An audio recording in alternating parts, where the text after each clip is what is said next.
अरे संजय, चल यार, आज मज़ा करेंगे।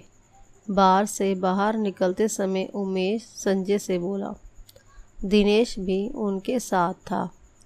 संजय ने कहा, मैंने पहले ही बहुत ज़्यादा शराब पी ली है और अब मैं इस हालत में नहीं हूँ कि कहीं जा सकूँ। उमेश और दिनेश ने संजय की बात नहीं सुनी और उसे पकड़कर ज़बरदस्ती कार में बिठाया और एक होटल में जा पहुँचे। वहां पहुंचकर उमेश और दिनेश ने एक कमरा ले लिया। उन दोनों ने पहले ही फ़ोन पर इंतज़ाम कर लिया था, तो होटल का एक मुलाजिम उनके कमरे में एक लड़की को लाया। उमेश ने उस मुलाजिम को पैसे दिए। वह लड़की को वहीं छोड़कर चला गया। वह एक साधारण लड़की थी। लगता था कि वह पहली बार इस तरह का काम कर रही थी, क्योंकि उसके चेहरे पर घबराहट के भाव थे। उसके कपड़े भी साधारण थे और कई जगह से फटे हुए थे। संजय उस लड़की के चेहरे को एकटक देख रहा था। उसे उसमें मासूमियत और घबराहट के मिले जुले भाव नज़र आ रहे थे, जबकि उमेश और दिनेश उसको केवल हवस की नज़र से देखे जा रहे थे। तभी उमेश लड़खड़ाता हुआ उठा और उसने दिनेश व संजय को बाहर जाने के लिए कहा। वे दोनों बाहर आ गए। अब कमरे में केवल वह लड़की और उमेश थे। उमेश ने अंदर से कमरा बंद कर लिया। संजय को यह सब बिल्कुल भी अच्छा नहीं लग रहा था, लेकिन उमेश और दिनेश ने इतनी ज़्यादा शराब पी ली थी कि उन्हें होश ही न था कि वे क्या कर रहे हैं। काफ़ी देर हो गई तो संजय ने दिनेश को कमरे में जाकर देखने को कहा। दिनेश शराब के नशे में चूर था। लड़खड़ाता हुआ कमरे के दरवाजे पर पहुंचकर उसे खटखटाने लगा। काफ़ी देर बाद लड़की ने दरवाज़ा खोला। उस लड़की ने दिनेश से कहा कि उसका दोस्त सो गया है, उसे उठा लो। नशे की हालत में चूर दिनेश उस लड़की की बात सुनने की बजाय पकड़कर उसे अंदर ले गया और दरवाज़ा बंद कर लिया। संजय दूर बरामदे में बैठा यह सब देख रहा था। दिनेश को भी कमरे में गए काफ़ी देर हो गई तो संजय ने दरवाज़ा खटखटाया। इस बार भी उसी लड़की ने दरवाज़ा खोला। वह अब परेशान दिख रही थी। उसने संजय की तरफ देखा और कहा, बाबू, ये लोग कुछ कर भी नहीं रहे और मेरा पैसा भी नहीं दे रहे हैं। मुझे पैसे की ज़रूरत है और जल्दी घर भी जाना है। कहते हुए उस लड़की का गला बैठ सा गया। संजय ने लड़की को अंदर चलने को कहा और थोड़ी देर में उसे उसी होटल के दूसरे कमरे में ले गया। उसने जाते हुए देखा कि उमेश और दिनेश शराब में चूर बिस्तर पर पड़े थे। संजय ने दूसरे कमरे में उस लड़की को बैठने को कहा। लड़की घबराते हुए बैठ गई। वह थोड़ा जल्दी में लग रही थी।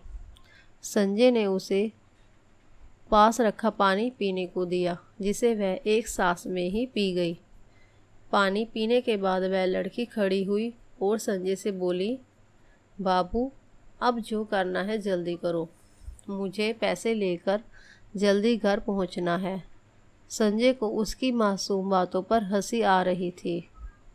उसने उसे पैसे दे दिए तो उसने पैसे रख लिए और संजय को पकड़कर बिस्तर पर ले गई और अपने कपड़े उतारने लगी। संजय ने उसका हाथ पकड़ा और कपड़े खोलने को मना किया।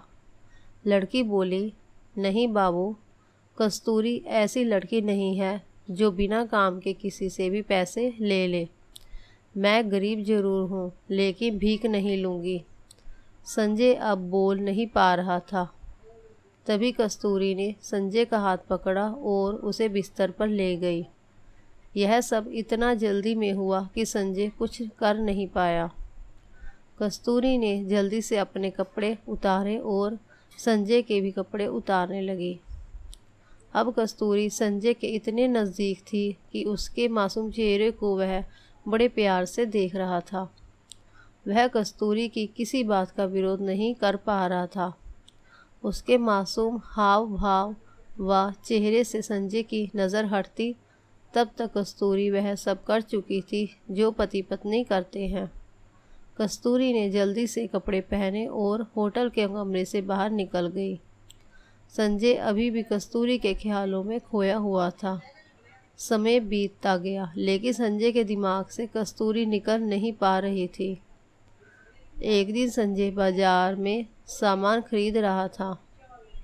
उसने देखा कि कस्तूरी भी उसके पास की ही एक दुकान से सामान खरीद रही थी। संजय उसको देखकर खुश हुआ। उसने कस्तूरी को आवाज़ दी तो कस्तूरी ने मुड़कर देखा और फिर दुकानदार से सामान लेने में जुट गई। संजय उसके पास पहुंचा। कस्तूरी ने संजय की तरफ कोई ध्यान नहीं दिया। कस्तूरी ने सामान खरीदा और दुकान से बाहर निकल गई। संजय उसे पीछे से आवाज़ देता रहा लेकिन उसने अनसुना कर दिया। कुछ दिन बाद संजय को कस्तूरी फिर दिखाई दी।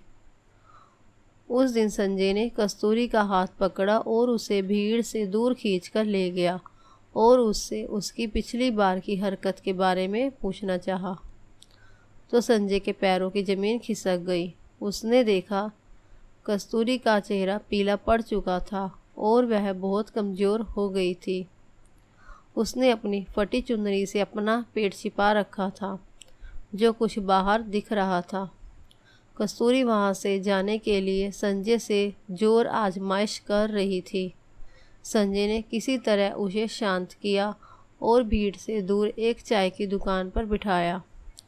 संजय ने गौर से कस्तूरी के चेहरे की तरफ देखा तो उसका दिल बैठ गया। कस्तूरी सचमुच बहुत कमज़ोर थी। संजय ने कस्तूरी से उसकी इस हालत के बारे में पूछा तो पहले तो कुछ नहीं बोली लेकिन संजय ने प्यार से उसके सिर पर हाथ फेरा तो वह रोने लगी। संजय कुछ समझ नहीं पा रहा था। कस्तूरी ने अपने आंसू पोंछे और बोली, बाबू, मेरी यह हालत उसी दिन से है जिस दिन आप और आपके दोस्त मुझे होटल में मिले थे।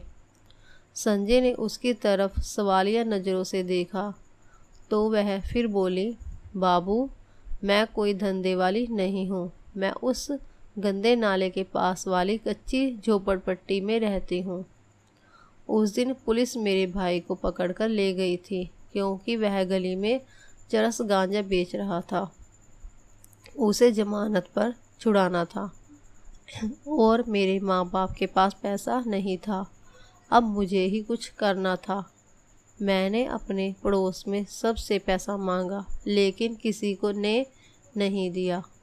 थक हार कर मैं बैठ गई तो मेरी एक मौसी बोली कि इस बेरहम ज़माने में कोई मुफ्त में पैसा नहीं देता।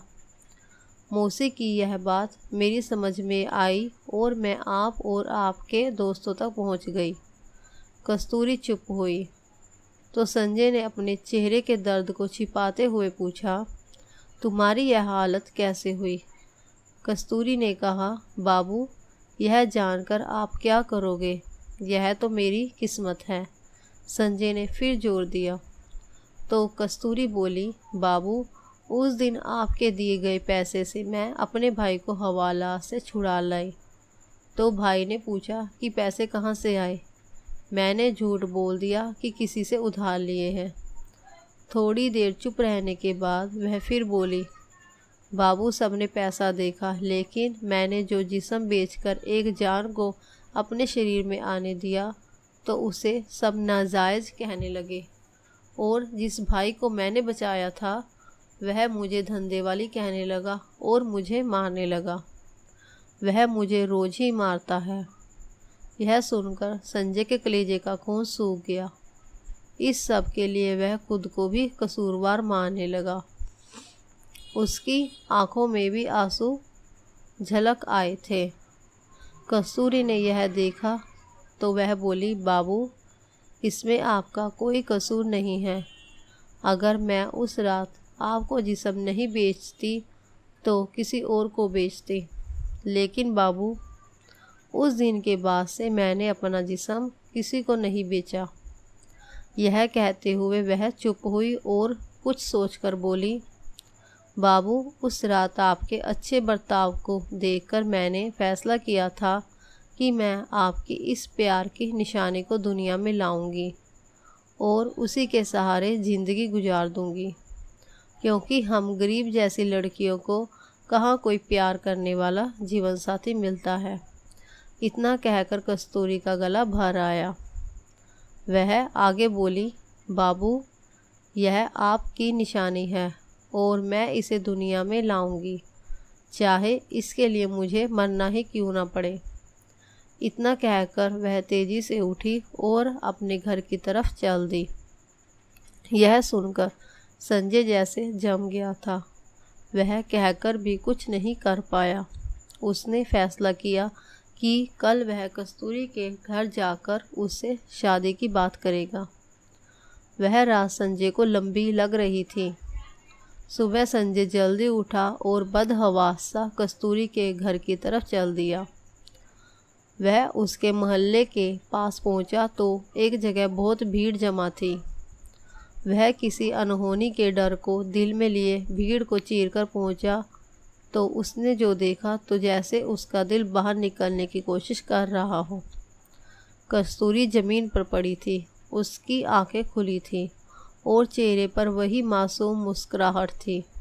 संजय ने जल्दी से पूछा कि क्या हुआ है, तो किसी ने बताया कि कस्तूरी के भाई ने उसे चाकू से मार दिया है, क्योंकि सब कस्तूरी के पेट में पल रहे बच्चे की वजह से उसे बेइज्जत करते थे। संजय पीछे हटने लगा। अब उसे लगने लगा था कि वह गिर जाएगा। तभी पुलिस का सायरन बजने लगा तो भीड़ छटने लगी। संजय पीछे हटते हुए कस्तूरी को देख रहा था। उसका एक हाथ अपने पेट पर था और शायद वह अपने प्यार को मरते हुए भी बचाना चाहती थी। उसके चेहरे पर मुस्कुराहट ऐसी थी जैसे उन खुली आंखों से संजय को कहना चाहती हो, बाबू, यह तुम्हारे प्यार की निशानी है, पर इसमें तुम्हारा कोई कसूर नहीं है। संजय पीछे मुड़ा और अपने घर पहुंचकर रोने लगा। वह अपने आप को माफ़ नहीं कर पा रहा था, क्योंकि अगर वह कल ही उससे शादी की बात कर लेता तो शायद कस्तूरी जिंदा होती। बारिश होने लगी थी। बादल ज़ोर से गरज रहे थे। वे भी कस्तूरी के प्यार के लिए रो रहे थे।